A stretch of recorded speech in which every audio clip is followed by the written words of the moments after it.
आज आहे 1 मे, बुद्ध पौर्णिमा, कामगार दिन आणि महाराष्ट्र दिन. तर सगळ्यांना ह्या सगळ्या दिवसांच्या खूप खूप शुभेच्छा. आणि मी छान अशी रांगोळी काढली आज बुद्ध पौर्णिमेची. आणि मग घरामधलं आवरायला घेतलं तर शरूच्या पप्पांना सुट्टी होती, तर त्यांनी छान अशी पूजा मांडली. आणि शरू पिऊचे आज रिझल्ट होते म्हणून ते दोघींचे रिझल्ट आणले.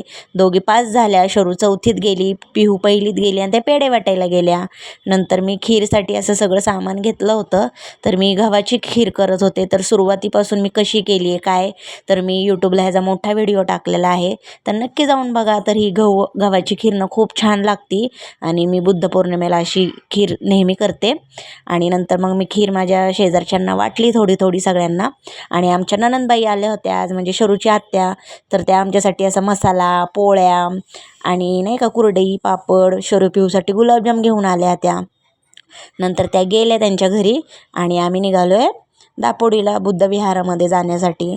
तर पहिला मम्मीकडे गेलो, कारण तिथून ह्या शरू पिऊ पास झालेले त्यांना पेढे वाटायचे होते. तर तिथं छान सगळ्यांना पेढे दिले आणि मग संजू आम्ही सगळे मिळून बुद्ध विहारामध्ये गेलो. दापोडीचं बुद्ध विहार खूप मोठं आहे. कधी मी नेक्स्ट टाईम गेले तर मोठा व्हिडिओ काढन तिथला. आणि नंतर मग तिथं होतं रक्तदान चालू होतं. तर सगळे असे लोक नाही का, आता सकाळपासूनच हे चालू असणार म्हणून हे शिबिरात सगळे रक्तदान करत होते. नंतर आम्ही थांबलो होतो लाईनीमध्ये दर्शन घेण्यासाठी. आतमध्ये जायचं होतं आम्हाला विहारामध्ये. मग आम्ही आतमध्ये गेलो. तिथून छान अशा पाया वगैरे पडल्या.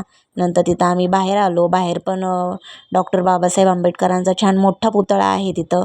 मग तिथं पण आम्ही पाया वगैरे पडल्या सगळ्यांनी. आणि गर्दी असल्यामुळे जास्त फोटो वगैरे काही काढता आले नाही तिथं. मग थोडेसेच आम्ही तिथून काढलं. नंतर आम्ही निघताना सगळ्यांचा एक मोठा व्हिडिओ घेतला छान असा. आणि तिथून आम्ही निघालो घरी. तर भेटूया आपण उद्या. फॉलो करा, लाईक करा, यूट्यूबला सबस्क्राईब करा. बाय.